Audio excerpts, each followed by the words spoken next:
we've never really had like a communist formation at all. You have places that resemble this formation in Cuba. I wouldn't say I'm a communist, but when people call me that, I don't really care, because I'm like, I think that's pretty cool. It's Star Trek. It's the Star Trek universe. They have a moneyless society. Like, I feel as though that is definitely an honorable end. I honest to God think that the Star Trek, The Next Generation, is kind of a practical conception of what we're talking about. It's where the level of productive forces and technology reach to such a point that material interest pivots. Like, I think that's honestly what we're aiming for. We're aiming for a point where we no longer organize ourselves around scarcity and resources.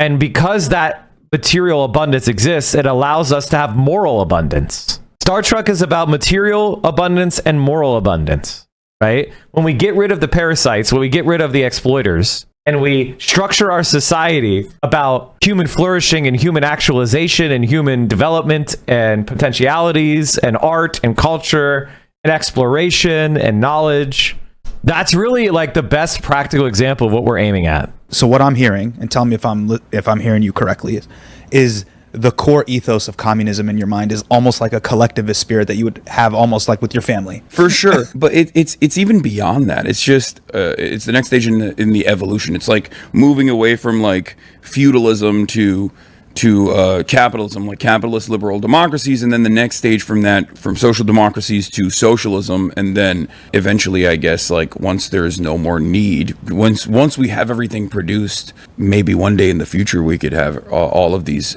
problems solved, and then there would be no more need for money.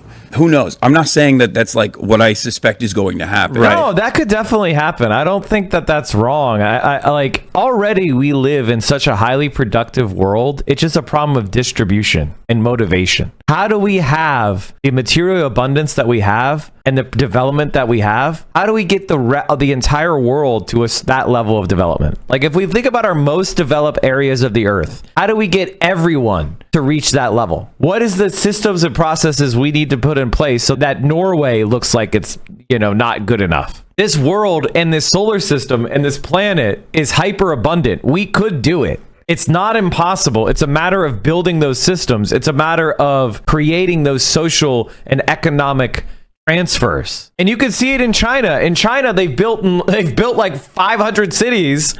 20 years ago, these were fishing villages. Like, we have the technology. We have the ability to do it.